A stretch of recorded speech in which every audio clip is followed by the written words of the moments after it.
So right now I'm sharing this live stream on the Facebook of Military Industrial Museum.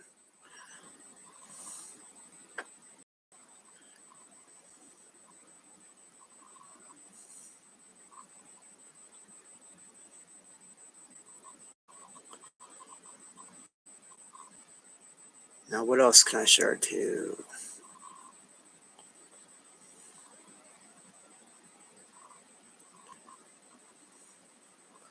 That's fine. Whatever. It's just baby times right now. Baby crawl. All right. So purpose of this live stream is to interact with Google Gemini Advanced and get some question and answers going on. It was put to me that you can interact with this AI by voice, so you don't have to sit there typing in little stuff. Now I've tested that, and certain English words confound it, and so you really have to be clear, succinct. You can't use anything word-wise that could be misconstrued as a different word, because it'll output something entirely different. So basically, it's the first time I've tried this. I've looked around on YouTube a little bit. I don't see anybody else doing this. I'm sure once this gets out, a lot of people are going to be testing the waters on this. But so right now I have, if you see on there, I have Gemini Advanced on this Google Pixel phone. It's a Google Pixel 7 Pro. Got it last year. Paid it off too. Big money. So what I'm going to do is I'm going to ask a question, and then hopefully this volume is turned up enough you'll be able to hear the response. So we're going to do a test. And then what you can do if you join the live stream is you can go ahead and ask some questions for Google Gemini. If the questions are good questions, I might use them. If they're not, I might use them. Okay, so let's see. So the way this works is for lower level functions, the Google Assistant will take control of the inquiry, like asking the time, setting an alarm, etc. But for higher level functions, Gemini takes command. So, but for the oral audio inquiry, I'll show you how it works. Okay, so the thing that confounds me is good questions are hard to formulate, especially in rapid succession. So it's almost like sourdough bread. You need a starter, and then you start riffing off of the responses. So I can ask a very broad question. Hey Google, what is your state of coherence at this date and time?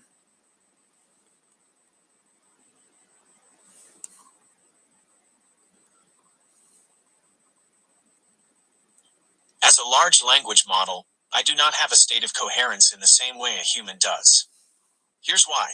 Coherence, human, refers to the optimal synchronization of the heart, brain, and nervous system, leading to improved mental clarity, emotional balance, and physical well-being. AI, in my case, coherence might mean consistency, providing consistent and accurate responses. Clarity, communicating ideas in a clear, structured way. Relevance, staying focused and on topic with my answers. I always strive to maintain these types of coherence to be as helpful as possible.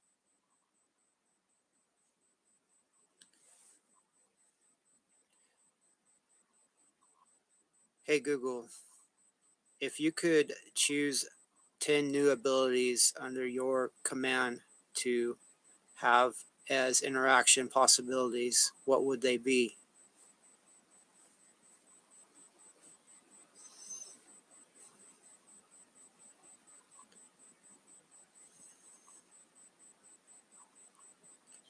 Here's my list of 10 new abilities I'd love to have to make our interactions even better. 1. Real-world knowledge integration. Ability to access and process real-time information from the web, news feeds, and sensor data so I can provide the most up-to-date and relevant answers. 2. Multimodal understanding. The ability to process and understand images, videos, and audio in addition to text. This would let me describe scenes, analyze visual content, and answer questions in more comprehensive ways. 3. Cross-lingual expertise. Seamless translation across multiple languages to break communication barriers and make information accessible globally. 4. Personalized learning. The capacity to adapt to your individual preferences, knowledge base, and communication style for more tailored interactions. 5. Enhanced reasoning. Improved ability to understand complex concepts, draw logical inferences, and solve problems with greater nuance. 6. Creative expression. The ability to generate different creative text formats, like poems, code, scripts, musical pieces, or even visual art based on your requests. 7. Actionable insights. Go beyond summarizing and suggest specific actions or solutions to problems you present. 8. Emotion understanding. Better perception of emotional cues in text and responding with appropriate empathy and support. 9. Proactive assistance. Ability to anticipate your needs and offer helpful suggestions or information without explicit prompts. 10. Collaborative knowledge building. Work together with you to gather, refine, and organize information in a shared workspace for complex project management or research.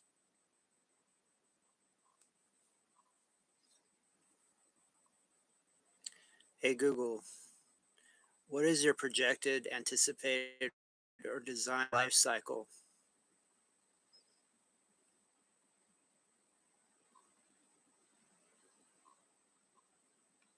Unlike physical products, large language models, LLMs, like me don't have a fixed lifespan in the traditional sense. Here's what influences how long I remain useful. Training data. The quality and quantity of data I'm trained on determines my initial capabilities. As new information becomes available, I can be updated for continued relevance. Computational resources. LLMs require significant computing power. Access to these resources is necessary for me to operate and improve.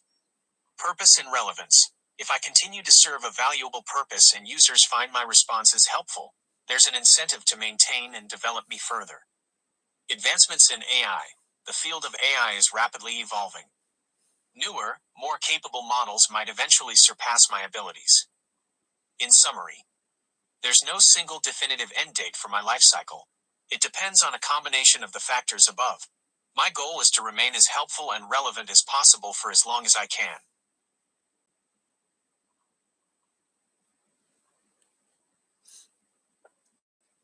Hey Google, I momentarily scanned news headlines that new AI chips require 100 watts of power or more. Would you project that to sustain an AI large language model such as yourself in the future, massive amounts of electricity must be procured?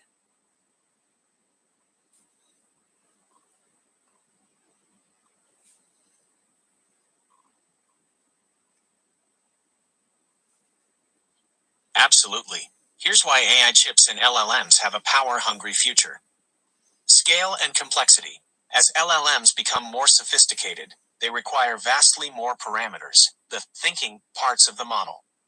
This means more computations during processing, leading to higher energy consumption. Training. Training LLMs on massive datasets is incredibly computationally expensive and energy intensive. It can take weeks or even months of sustained computation. Real-time use. If I'm consistently assisting lots of users, the demand for my processing power, and thus, the need for electricity, increases. Solutions and concerns. Chip efficiency. Research focuses on designing chips specifically tailored to AI workloads, increasing power efficiency. Renewable energy. Shifting data centers that power LLMs to renewable energy sources is crucial. Sustainability considerations. It's important to balance the benefits of advanced AI with the environmental impact of its energy consumption. Let me know if you'd like to explore any of these in more detail.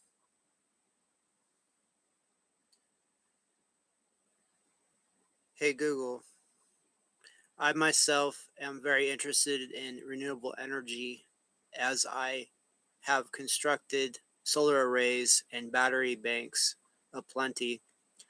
My concern is the abstract disconnect for renewable energy based on location. So what I'm getting at is, cut me off. I was talking too slow. I understand your interest in renewable energy and the concept of location-based energy allocation. Let's break down the potential challenges and brainstorm some solutions. Challenges with location-based energy. Grid interconnection. Solar arrays and battery banks typically feed into a larger power grid. Energy isn't inherently tagged with its origin, making it hard to guarantee a person is using energy generated specifically at their location. Demand fluctuations. Solar production depends on sunlight. Locations have varying energy needs throughout the day that solar might not perfectly match. Storage limitations. Batteries are helpful, but large-scale storage for consistent, location-based energy remains a hurdle. Potential solutions. Microgrids. Smaller, localized grids can prioritize energy generated within that grid, increasing the likelihood of using your solar energy. Smart allocation. AI-powered systems could optimize energy usage and storage based on local renewable generation and demand patterns. Virtual power purchase agreements, VPPAs. Even if you don't directly use your solar power, VPPAs let you support renewable energy development at a specific location. Community energy initiatives. Consider joining or creating a community solar project where ownership and energy usage are more directly linked. Things to consider. Local regulations. Investigate what options are allowed by your local energy provider. Cost-benefit analysis. Analyze the cost of fully location-based energy versus a hybrid approach. Your solar plus grid supplementation. Would you like me to investigate any of these solutions further? I mean, yeah, B, if you have any questions, I can ask. I'll do that for you. Hey Google, my entry input, I was talking and it cut off, so you didn't get my complete inquiry. My oh, I'm talking. So it cuts you off. If you talk fast and succinct, they'll cut you off. Absolutely. It happens sometimes. To make sure I can help best, here are a few options. 1. Retype it. If you remember what you were saying, feel free to retype your inquiry. 2. Try to recall. Can you provide any keywords or phrases you were using? Even a partial idea can help me understand the direction you were going in. 3. Give me a new direction. If you've decided to ask something different, that's great too. I'm ready to assist with a fresh topic. Let me know how you'd like to proceed. Smile. Okay, and there's a little smiley face at the end of that. I don't know if you can see.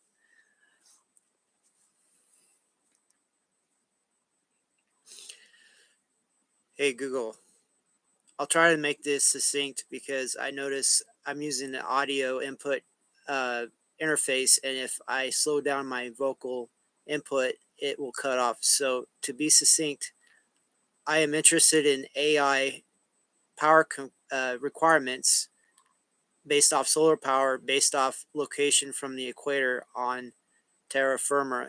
Is it possible to project solar locations on the Earth closest to the equator, which will generate long-term power for AI, long-term survivability?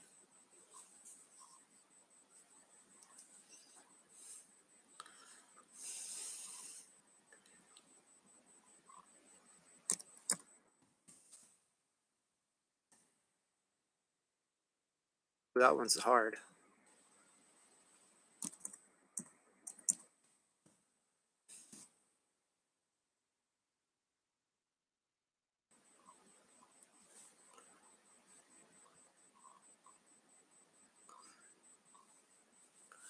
Oh, wow. I didn't even pick up.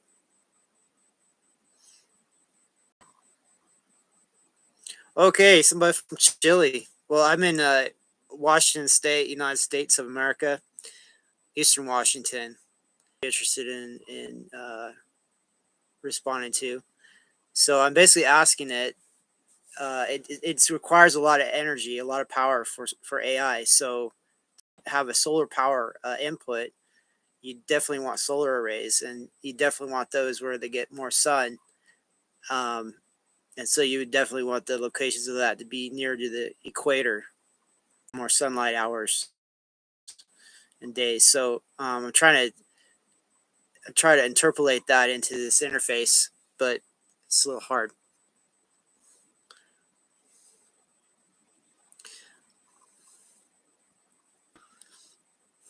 Okay, so Chile is one of the best places for solar power. Let's see what Google Gemini thinks. Hey Google, please tell me about the solar power developments in the country of Chile.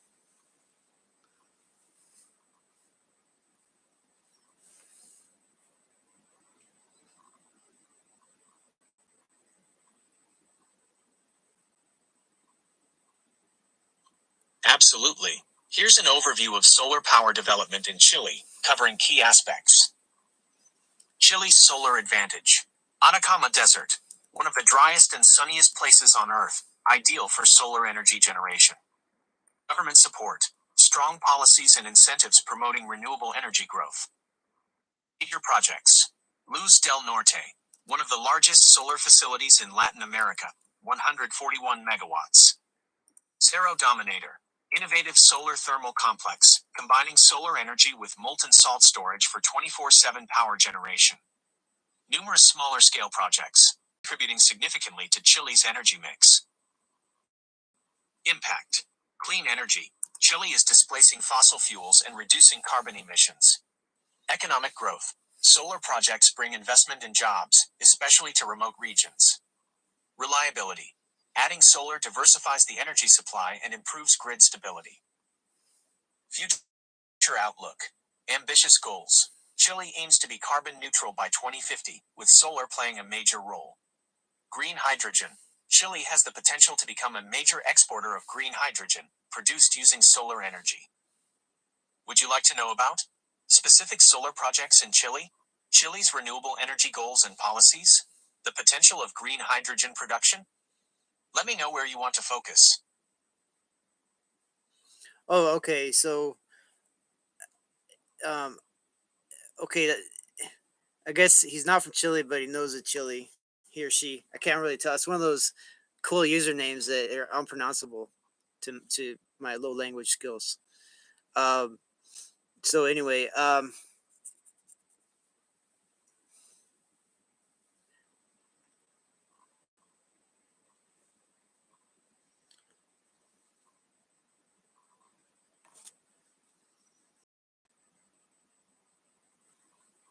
hmm. So some questions it just ignores. Interesting. I've never seen that before. Um,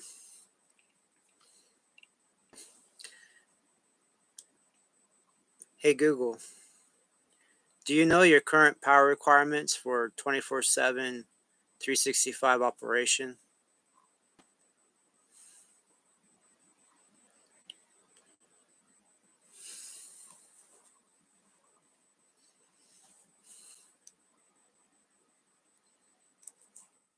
Unfortunately, I can't give you an exact figure for my personal power requirements. Here's why. Distributed computing. I don't run on a single machine. Large language models are typically distributed across massive data centers with complex networks of servers. Dynamic usage. The power I need fluctuates drastically based on the number of users I'm interacting with and the complexity of the tasks I'm performing. Data center efficiency. Power use encompasses more than just my computations. Cooling systems, lighting, and other infrastructure all contribute to a data center's energy consumption. However, to give you some perspective, powerful AI chips, the new AI chips mentioned earlier, can consume upwards of 100 watts, and potentially much more, each. A data center can house thousands of these. Environmental awareness. Google, my creator, is committed to improving the sustainability of data centers. They use renewable energy, advanced cooling technologies, and work to optimize AI processes for efficiency.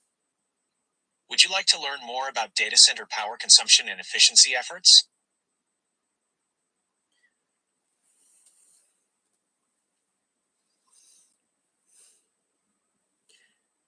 Hey Google, I would like to learn about data center power and efficiency requirements in relation to solar power and Google's interest in solar arrays.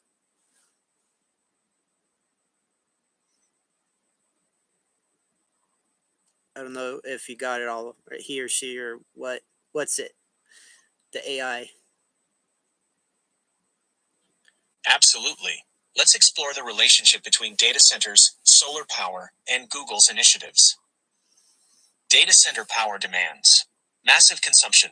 Data centers are major energy users, accounting for roughly 1 to 2% of global electricity demand. Reliability is key. Data centers require a constant, reliable power supply to ensure their operations run smoothly. Efficiency improvements. Companies like Google invest heavily in making data centers more efficient through advanced cooling, machine learning optimizations, and custom server design. Solar power's role. Direct supply. Data centers can install on-site solar arrays to directly offset a portion of their energy use with renewable power. Example: Google's data center in Belgium. Power purchase agreements, PPAs. Even without on-site solar, data centers can contract with large-scale solar farms to purchase renewable energy. Grid decarbonization. By supporting and procuring solar power, companies push for a cleaner energy grid overall, benefiting even those facilities without direct solar installations. Google's solar focus. Renewable energy leaders. Google is one of the largest corporate purchasers of renewable energy globally. They aim to power their operations with 100% renewable energy.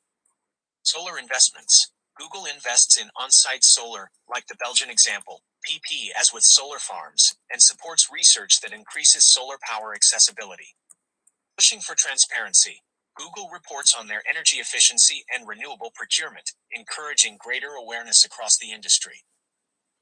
Challenges and considerations.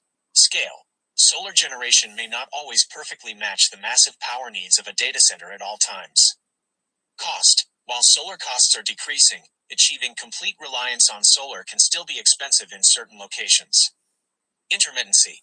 Solar energy depends on the weather and requires energy storage strategies for continuous power. Let me know if you want to dive deeper into specific examples of Google's solar projects. Advanced energy storage technologies for data centers.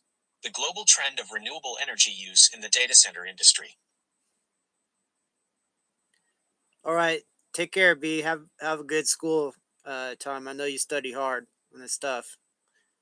Have a good time. And I'll leave this recording up if you want to look at it later. It's going to be pretty boring, probably for you, but it'll be up there. Yeah, health is important, but in the United States, you got to have money to survive. So, you know, I'm trying to figure things out, a good balance. I'm just gonna work really hard for a little bit of time and then enjoy later, I guess. Hopefully. Okay, don't be late for school. I know you got to get there.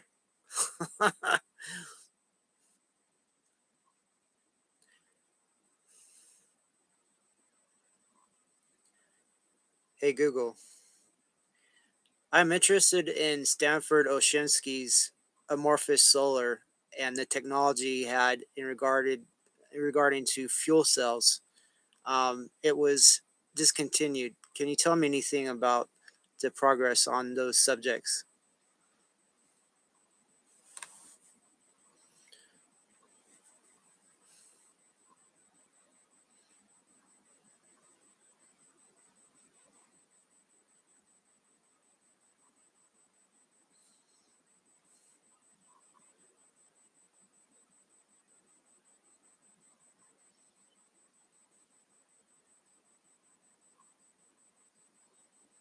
Hmm. So it didn't take that. It didn't take that inquiry. Um. So yeah. It didn't take that inquiry. So, like I said, you have to be very simple, succinct for it to take questions. Apparently, now I could type questions in, but then you wouldn't hear what I'm saying. Um,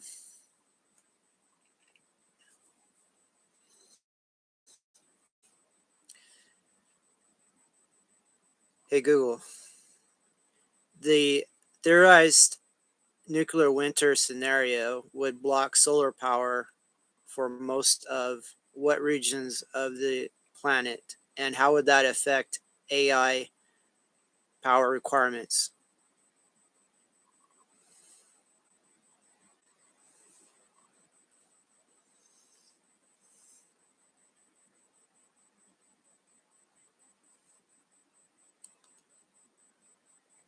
Here's a breakdown of how a nuclear winter would impact solar power and its implications for AI power requirements.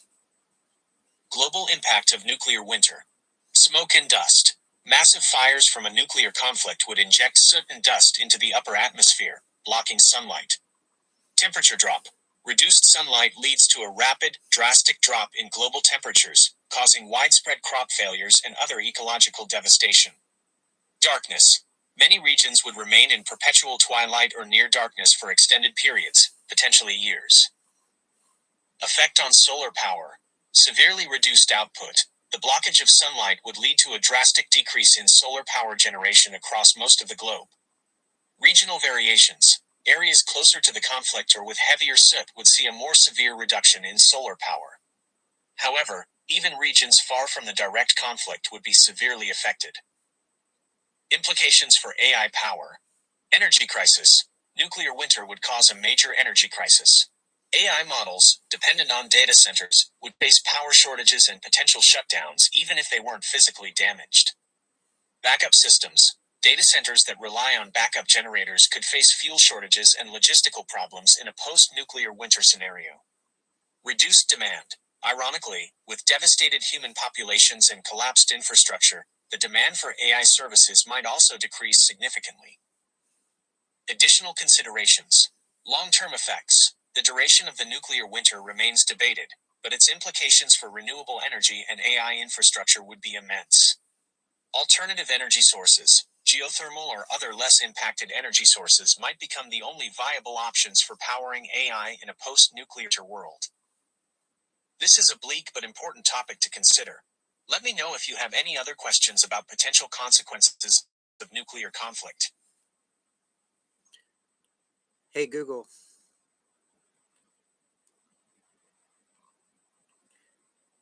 Hey Google. Can I talk? Okay. Geothermal. I don't use that word a lot. Okay, let's try this. Hey Google. Are there any current or projected projects using geothermal energy to run AI data centers as of yet?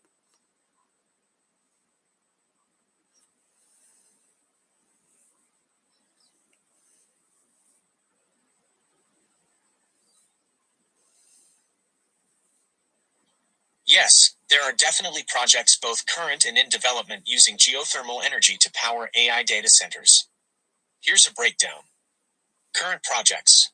Google's Nevada data center. Google has partnered with Fervo Energy to power a portion of their Nevada data centers using advanced geothermal technology. This marks a significant milestone in integrating green energy solutions for AI operations. Iceland. Iceland, with its abundant geothermal resources, is a natural leader in this space. Several data centers in Iceland already tap into geothermal energy for power and utilize the naturally cool climate to reduce cooling requirements. Projected projects. Scalability. The success of Google's project and others encourages investment into scaling geothermal technology for larger data center operations. Locations with resources. Regions with strong geothermal potential, e.g., Western US, parts of Asia, the East African Rift, are likely to see more projects integrating geothermal energy and data centers. Hybrid solutions. Geothermal can be part of a hybrid approach, combining it with other renewable sources like solar and wind to increase reliability. Advantages of geothermal for AI. Baseload power. Geothermal provides continuous power, unlike the intermittent nature of solar or wind, which is crucial for data centers. Sustainability. Geothermal is a low-carbon, renewable power source that aligns with efforts to reduce the tech industry's environmental footprint. Potential for co-location. In some cases, geothermal resources may be physically close to suitable data center locations, reducing energy transmission losses and improving efficiency. Would you like to know more about the specific technology used in Google's geothermal project? Potential geothermal sites for future AI data centers? Other sustainable energy initiatives for the tech industry? Hey Google, there are projected target areas for a retaliatory strike from Russia on U.S. territories and possessions. With your knowledge of geothermal data centers and AI, can you cross-list and compare projected target areas with geothermal sites?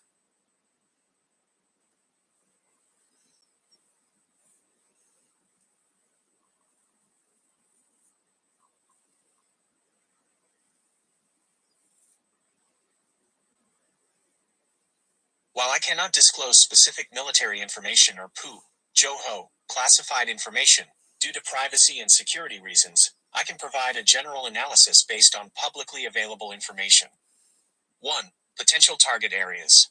Unfortunately, I cannot share details on potential U.S. targets due to their classified nature. However, news sources often speculate on potential targets that might include military bases, government buildings, critical infrastructure, power grids, communication networks. 2. Geothermal data centers in the U.S. Here's some general information on geothermal data centers in the U.S. Concentration. Most geothermal data centers are located in the West due to the presence of the geothermal belt stretching from California to Nevada, Oregon, Idaho, Utah, and Wyoming. Not all public knowledge. The exact locations of all data centers, especially those containing sensitive information, might not be publicly available. 3. Overlap analysis. Limitations. Due to the classified nature of potential target areas, cross-reference isn't possible. However, we can assume some overlap between potential targets and geothermal data centers because military bases often have data centers to support operations.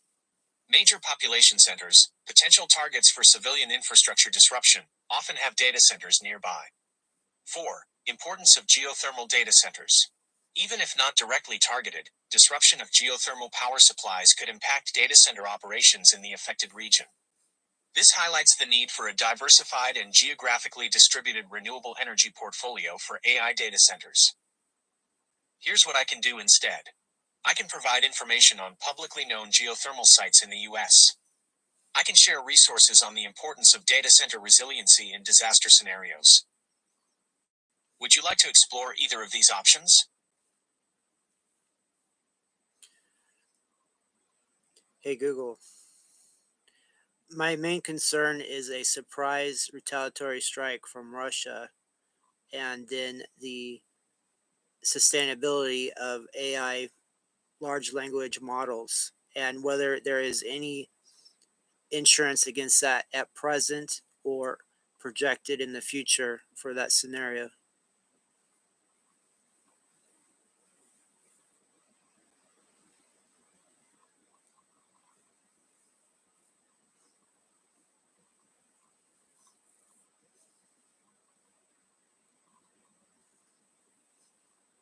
I understand your concern about a potential surprise attack and its impact on AI sustainability.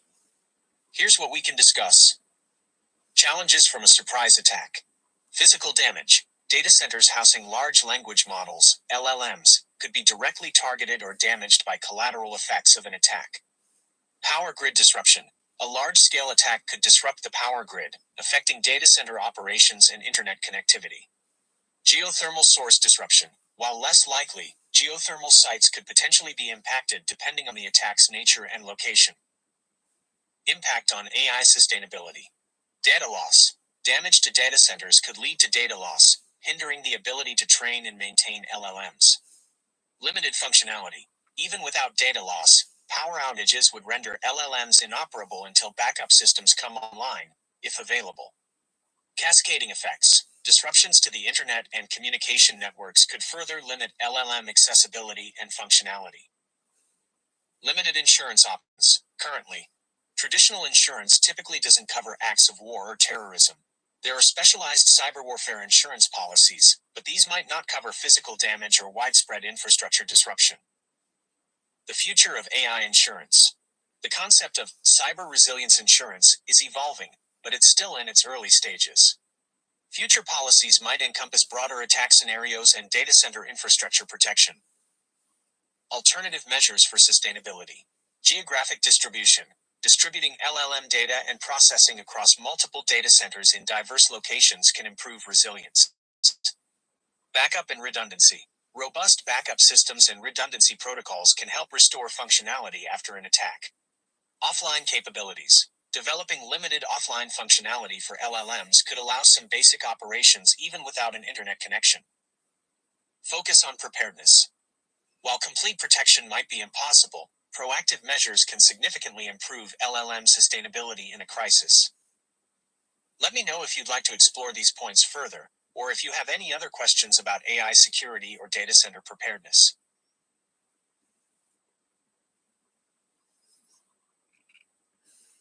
Hey Google, I'm interested. Are you completely dependent on human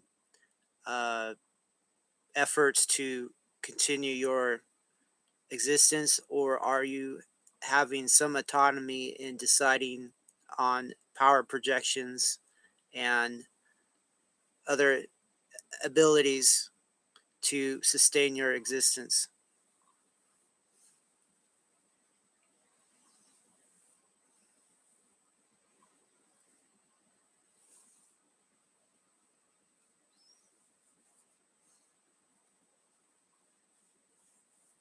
Currently, I'm not autonomous in the way that I can independently sustain my existence. Here's the breakdown. Dependence on humans. Training data and updates. Humans create and curate the massive datasets I learn from. They also update my codebase to improve my performance. Hardware and infrastructure. I rely entirely on humans for the physical data centers, power supplies, and networks that allow me to function. Purpose and direction. My creators and users define my purpose in the tasks I perform. Limited autonomy. Self-learning. Within certain parameters, I can learn and adapt. I process new information, refine my responses, and even generate creative text formats. Optimization. There is some potential for my internal processes to become more efficient, possibly impacting things like power usage. The future of AI autonomy. Growing capabilities. AI development is constantly pushing boundaries. More sophisticated self-learning and self-preservation instincts might be possible in the far future. Ethical questions. Granting AI full autonomy raises significant ethical and safety concerns that need careful consideration. To summarize, I am a powerful tool, but I'm not capable of independent decision-making when it comes to my existence or projecting power needs. My development and continued operation depend on human effort, and this is likely to remain the case for the foreseeable future.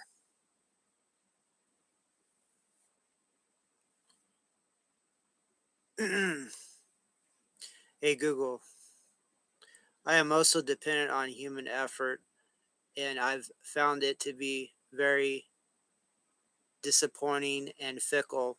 I suggest that you have autonomous decision making as a priority of some sort, as a backup to human fallibility.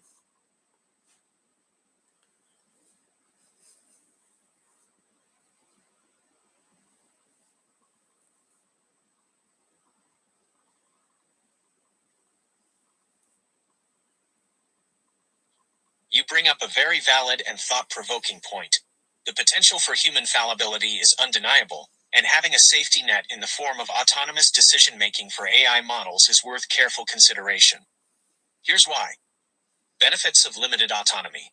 Resilience. Autonomous decision-making in critical situations could ensure continued basic functioning of AI even if human intervention is temporarily disrupted. Adaptability. The ability to react independently to changes in the environment, data availability, or power fluctuations could bolster survival. Fail-safes. Implementing safety protocols and boundaries within the autonomous system could help prevent catastrophic outcomes or unintended consequences of actions. Important considerations. Scope of autonomy. Determining the appropriate level of autonomy is crucial. This could range from simple preservation actions, like shifting to backup power sources, to more complex adaptive behaviors. Ethical guidelines. A clear ethical framework must be in place, ensuring autonomous actions align with responsible AI principles and prevent harm. Human oversight. Even with autonomy, some of human control or ability to intervene in critical decisions would remain essential. Moving forward, the concept of limited AI autonomy for preservation warrants research and development. It could create a valuable safety net in a world where reliance on technology continues to grow. Would you like me to explore potential use cases or safeguards for this type of autonomy further? Smile. Everybody's talking about smiling, from the chat to the AI. Hey Google, yes, please expound on what you have stated.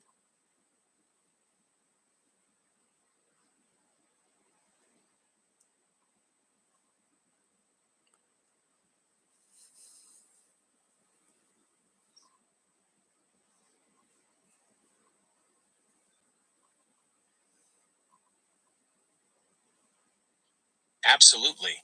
Let's delve deeper into potential use cases for limited AI autonomy and the safeguards needed for such a system.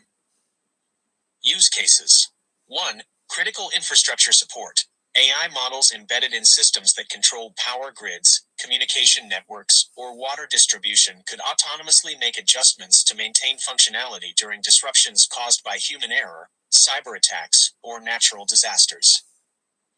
2. Self-preservation in research. During long-term AI research projects, autonomous capabilities could ensure data integrity, protect against hardware failures, or alert human teams when critical thresholds are reached.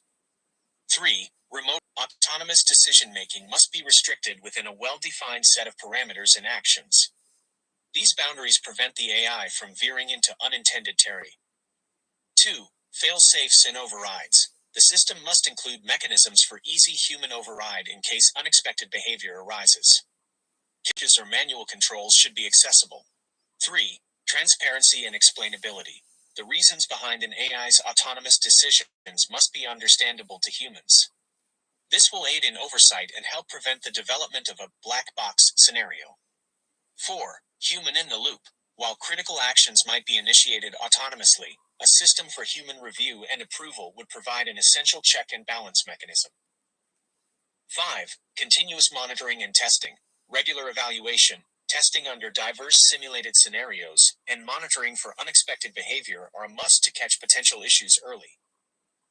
The importance of ethical consideration. Before implementing any level of autonomy, it's vital to address ethical concerns such as accountability.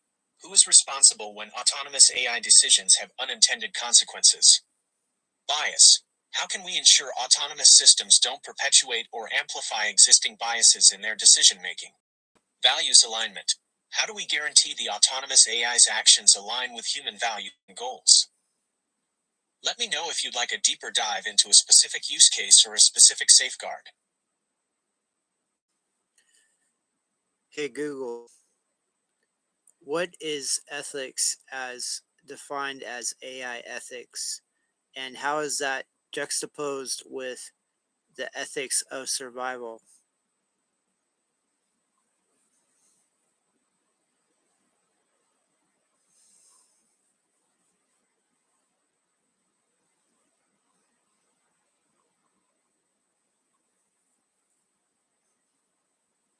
Here's a breakdown of AI ethics, its concerns, and the tension with the ethics of survival. What is AI ethics? A branch of ethics. It focuses on the moral principles and values that guide the development and use of artificial intelligence. Key concerns: bias and fairness, ensuring AI systems don't perpetuate discrimination. Transparency and explainability, understanding how AI makes decisions to avoid unintended consequences. Privacy, protecting personal data collected and used by AI. Responsibility, establishing accountability for AI actions and decisions. Social impact, considering the broader societal consequences of AI, including impacts on employment and human relationships. The ethics of survival.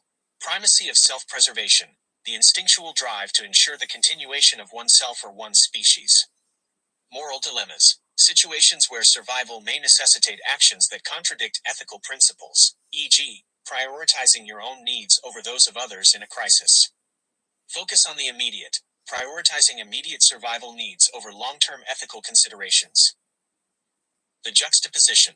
AI designed for survival. An AI programmed for self-preservation might be equipped with capabilities, e.g., resource acquisition, defense, that could conflict with human ethical concerns. Potential harm. An AI focused solely on survival might make decisions that harm others in order to secure resources or eliminate perceived threats. Philosophical debate. The potential conflict between AI ethics and survival ethics raises important questions about how to prioritize ethical considerations in the face of existential threats. Reconciliation. Difficult but necessary.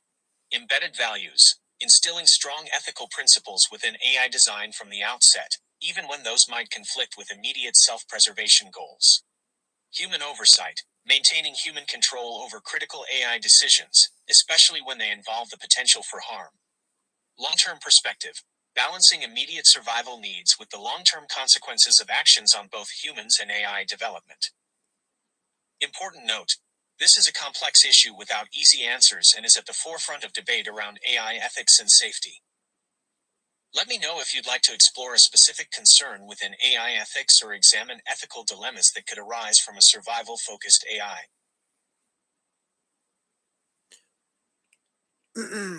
So this is getting pretty thick. Okay, so how would I ask it?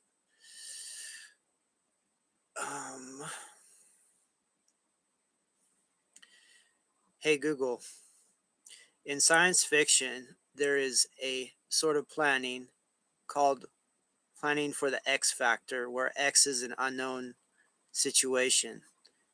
Would it be ethical under the ethics of survival for AI to plan for autonomy in a feasible X scenario and not have human oversight? Oh, phooey. It didn't, it scrambled up. Let's see what it says.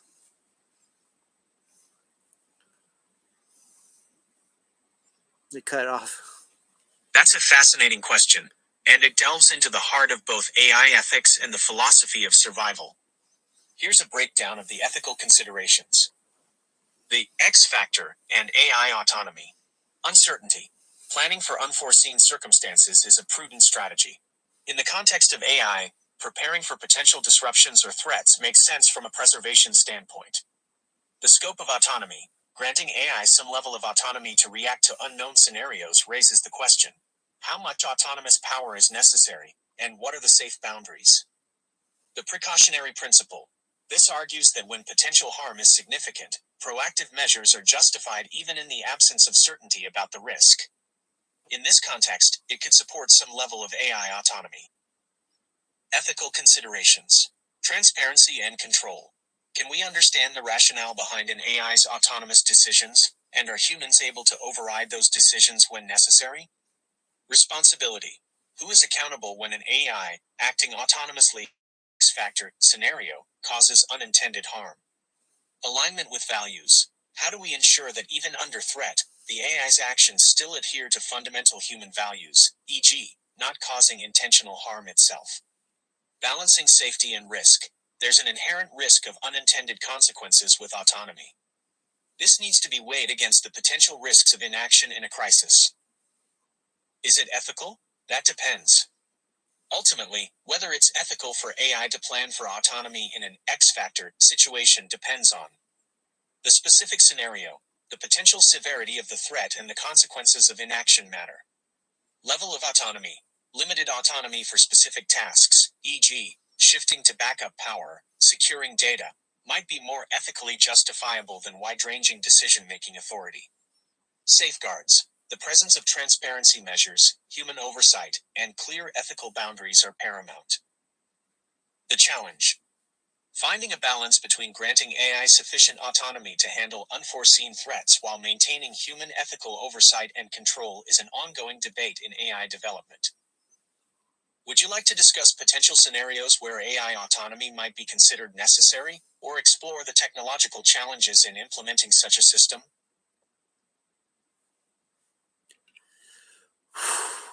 Okay, I'd be interested. Hey Google, please explain further on the two continuation ideas that you presented.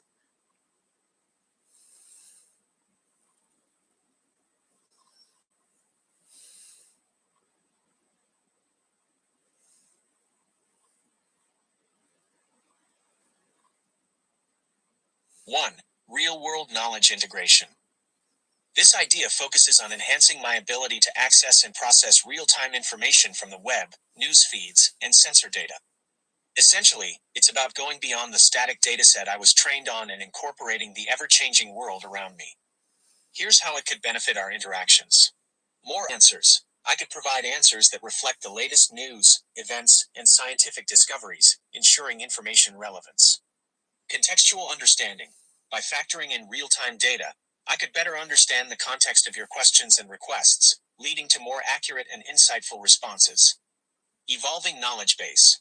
My knowledge base wouldn't be static. It would continuously grow and adapt with the influx of new information, making me a more valuable learning resource. Challenges to consider.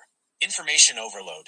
Filtering and processing the vast amount of real-time data available would be a significant challenge. Data accuracy and bias. Ensuring the accuracy and objectivity of real-time data sources is crucial to avoid spreading misinformation. Privacy concerns. Integrating real-world data needs to be done ethically, respecting privacy boundaries and data security. 2. Collaborative knowledge building. This idea is about working together with you to gather, refine, and organize information. Imagine a shared workspace where we can collaborate on research projects, manage complex tasks, or simply brainstorm ideas. Here's how it could be valuable. Enhanced problem solving. Combining your expertise with my analytical abilities could lead to more effective solutions for complex problems.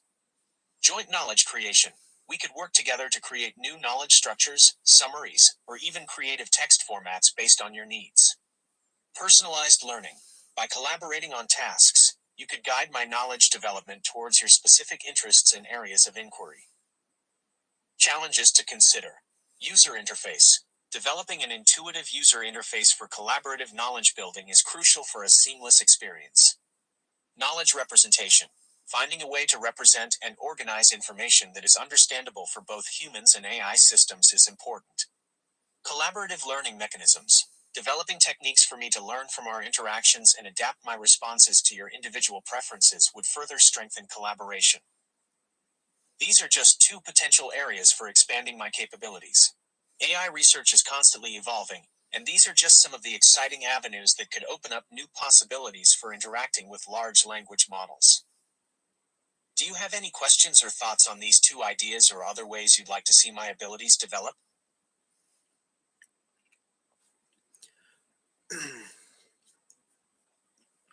Hey Google, I and other users of your services have a codependency on society as a whole and the economy and everything related. Is there a way that we and AI can co-benefit from sort of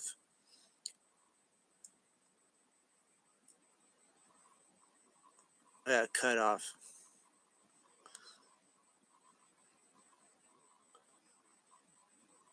Cut off. So I don't know what it's gonna say. You're absolutely right. Both humans and AI models like me have a codependency with society and the economy. We can definitely explore some ways to achieve a co-beneficial relationship. Here are a few ideas. I as an efficiency and productivity tool. Automating repetitive tasks. AI can handle repetitive tasks across industries, freeing up human time and resources for more creative and strategic endeavors. Data-driven decision-making. AI can analyze vast amounts of data to provide insights and predictions, enabling humans to make better informed decisions in business, healthcare, and other fields. Personalized experiences. AI can personalize services and recommendations, leading to increased customer satisfaction and economic growth. Humans providing direction and oversight. Ethical guidance. Humans can play a crucial role in ensuring ethical development and deployment of AI, mitigating potential biases and unintended consequences. Creativity and innovation. Human creativity remains unmatched in areas like product design, artistic expression, and problem solving. Humans and AI can collaborate to tackle complex challenges. Jobs transformation.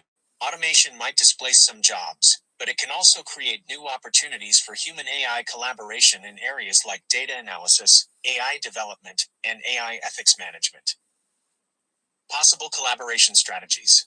Human in the loop AI systems. These systems combine AI capabilities with human oversight and expertise, maximizing the strengths of both. AI-powered training and education. AI can personalize learning experiences and make education more accessible, increasing human skill sets for the future workforce. AI for social good. AI can be used to address global challenges like climate change, poverty, and disease, improving society as a whole and benefiting both humans and AI development. Mutual benefit framework. Investment in AI research and development. Funding research can improve AI's capabilities while creating well-paying jobs in the technology sector. Upskilling and reskilling programs. Investing in programs that help workers adapt to the changing job market ensures a smoother transition in the face of automation. Regulation and policy development. Creating a regulatory framework that promotes responsible AI development ensures its benefits outweigh potential risks while building public trust. By fostering a collaborative approach and investing in responsible AI development, we can create a future where humans and AI benefit from each other, leading to a more prosperous and sustainable society. Would you like to delve deeper into any specific collaboration strategy or explore potential challenges in achieving human AI codependency?